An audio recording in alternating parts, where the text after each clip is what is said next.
আপনারা যত ষড়যন্ত্র করুন না কেন, আপনারা বাংলাদেশের মাটিতে আর কোনোদিনও আওয়ামী লীগের নাম নিয়ে আসতে পারবেন। আপনি যদি শেখ মুজিবের কন্যা হতেন, আপনি বলেন আপনার বাবাই বাংলাদেশ এনে দিয়েছে, বাংলাদেশ আপনার, বাংলাদেশে জন্ম দিয়েছে আমার পিতা, তাহলে পালিয়ে গেলেন কেন? আপনাদেরকে গুলি করেছে, আপনাদের স্বাধীনতার উপর হস্তক্ষেপ করেছে, আপনাদের পত্রিকাগুলো বন্ধ করে দিয়েছে, আপনাদের চ্যানেলগুলোকে ডিজি ডিএফআই দিয়ে নিয়ন্ত্রিত করেছে।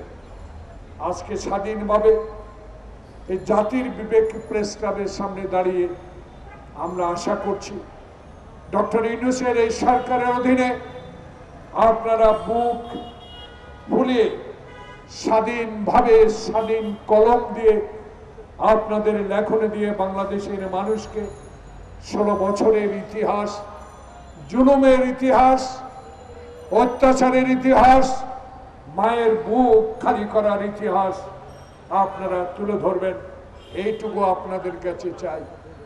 আপনারা টিয়ার গাছের সামনে দাঁড়িয়ে সেদিন প্রতিবাদ করেছেন, আপনারা গুলির সামনে দাঁড়িয়েও এক পা পিছ পা হন নাই।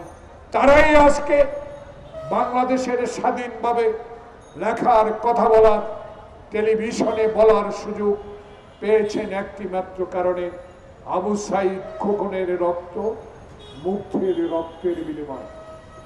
আবু সাইদ মুগ্ধের কবরে ফুলের গাছ বড় হয়েছে, চারিদিকে সুরভ ছড়াচ্ছে, আকাশের তারাগুলো জল জল করে মিটি মিটি জ্বলছে।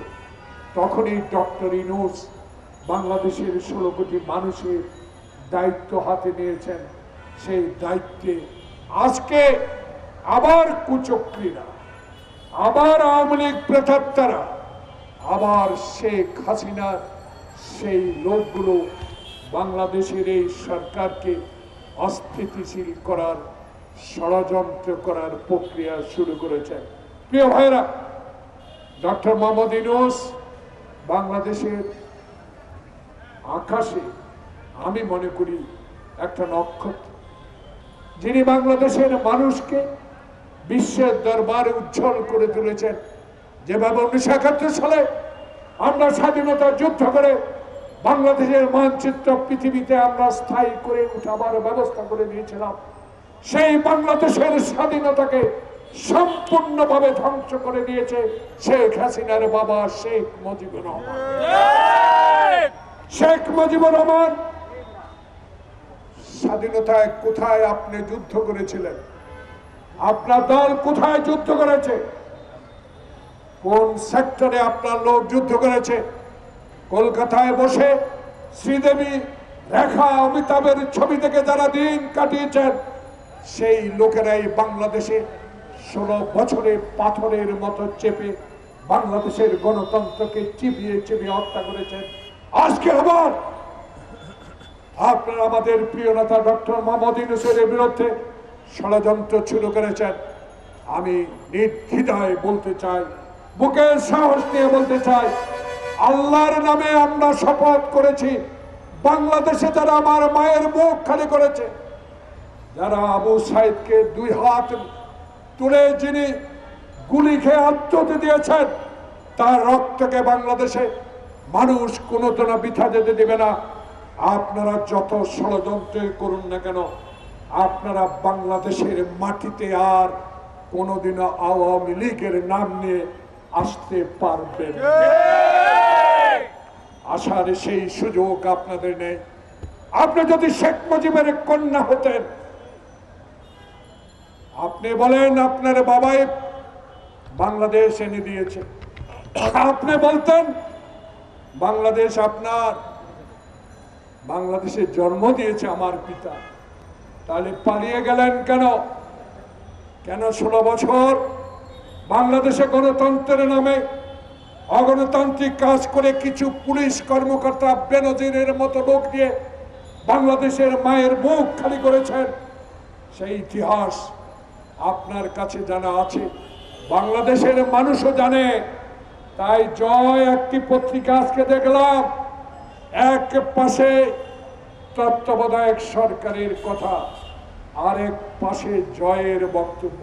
প্রিয় ভাইয়েরা, 16 বছরে কি আমার নেতা তারেক রহমানের একটি কথা পত্রিকা লিখেছিলেন? 16 বছরে যখন গ্রেনেড হামলার মামলায় তারেক রহমানকে সাজা দেওয়া হয়েছিল, কেউ বুক ফুলিয়ে কিছু লোক সেদিন কথা বলেন নাই। আজকে কিসের ইঙ্গিতে জয়ের মতো একটা পাগল, জয়ের মতো একটা অশিক্ষিত লোক, যিনি বাংলাদেশের মানুষকে চিনে না, যার নানাই চিনতেন না, যার মায় চিনতেন না, সেই জয় আবার বলে আওয়ামী লীগকে ছাড়া কিছু করা যাবে না। আমরা ঘৃণা করি, মানুষ আপনাকে ঘৃণা করে। যিনি অহংকার করে বলেছেন 3 তারিখে, আমার মাটি, আমার মানুষ, আমার দেশ, আমার কোটি কোটি কর্মী আছে, বাংলাদেশ আমার জন্ম, আমি কোথাও ছেড়ে যাব না, সেই মানুষটি লুকিয়ে পদত্যাগ করে ভারতের মোদি আঁচলের নিচে আপনি বসে আছেন। লজ্জা হয় না আপনার? যে ব্যক্তিটি বাংলাদেশের মানুষের অধিকার ক্ষুণ্ণ করে ভারতের সাথে আঘাত করে, যে মানুষটিকে ফেলানির লাশের বিরুদ্ধে কথা বলার সুযোগ কোনোদিনও দেন নাই, যে ব্যক্তিটি ভারতীয় সীমান্তে আমার ভাইদেরকে গুলি করে হত্যা করা হয়, সেই কথা একদিনও আপনি সংসদে আমাদেরকে বলার অধিকার দেন নাই, সুযোগ দেন নাই। সেই নেত্রী আজকে দাপটের সাথে হিন্দুস্তানে বসে আছেন।